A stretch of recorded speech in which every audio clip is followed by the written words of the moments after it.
Mobile operating systems are basically just the thing that turns your phone from a weird little brick that makes calls into a tiny computer that ruins your life. And if you think about it for more than 3 seconds, that's insane. Like, we just took a slab of glass and metal, stuffed a computer inside it, and somehow made it smart enough to run your bank app, your messages, your camera, your maps, and 47 random apps you don't even remember downloading. What the flip is going on here? Well, it actually starts very simply. At first, phones weren't really smart at all. They were basically just phones. You could call people, maybe send a text if you were feeling rich, and if your phone had a few extra features, congratulations, you were living in the future. But there was no real app world, no proper home screen, no endless scrolling, no, I accidentally spent 2 hours on my phone and learned nothing experience. That came later. Then came the first wave of mobile operating systems, and by operating system, I mean the thing that tells the phone what to do and lets you actually interact with it without screaming at the screen.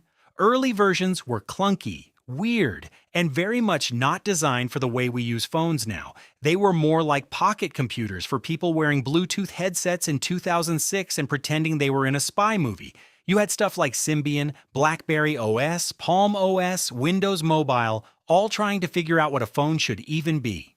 And the big problem was this: nobody had really cracked the phone interface yet because a phone screen is tiny. You can't just take a desktop computer and shrink it down and expect it to magically work. That's like trying to put a sofa in a shoebox and acting surprised when it doesn't fit. So every system had to solve the same problem. How do you make a tiny rectangle feel simple, fast, and usable with your thumb? Then the iPhone happened, and this is where things got ridiculous because Apple didn't just make a phone.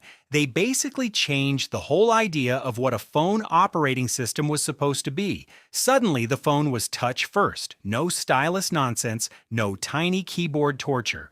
Just fingers, gestures, and a home screen that made sense immediately. And that sounds normal now, but at the time it was like someone looked at the entire mobile industry and said, "No, actually, you've all been doing that wrong." Then Android showed up and made the whole thing explode. Because now there wasn't just one smartphone idea, there were two. iOS on one side, Android on the other, and everything else slowly getting absolutely cooked in the middle. Android was the more open, more flexible, more customizable one. iOS was the smoother, more controlled, more polished one, and from that point on, mobile operating systems stopped being about, can this thing call people? And started being about, what kind of experience do you want to live in every day? And that's the real evolution. Because over time, mobile operating systems became less about raw functionality and more about behavior. They learned to manage notifications. They learned to multitask. They learned to sync across devices. They learned to make apps feel instant. They learned to track your location, your habits, your photos, your health, your sleep, your screen time, and probably your will to live. Amazing progress, honestly. The App Store era changed everything again because now the phone wasn't just a phone or even just a computer. It was a platform. The operating system became the gatekeeper for everything. If the OS was good, the phone felt alive. If the OS was bad, even a powerful phone felt annoying.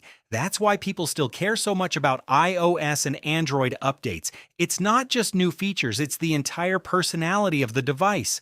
A lot of smartphone users don't even think about the operating system anymore, they just use it. But the OS is the reason your phone feels fast or slow, clean or messy, useful or frustrating.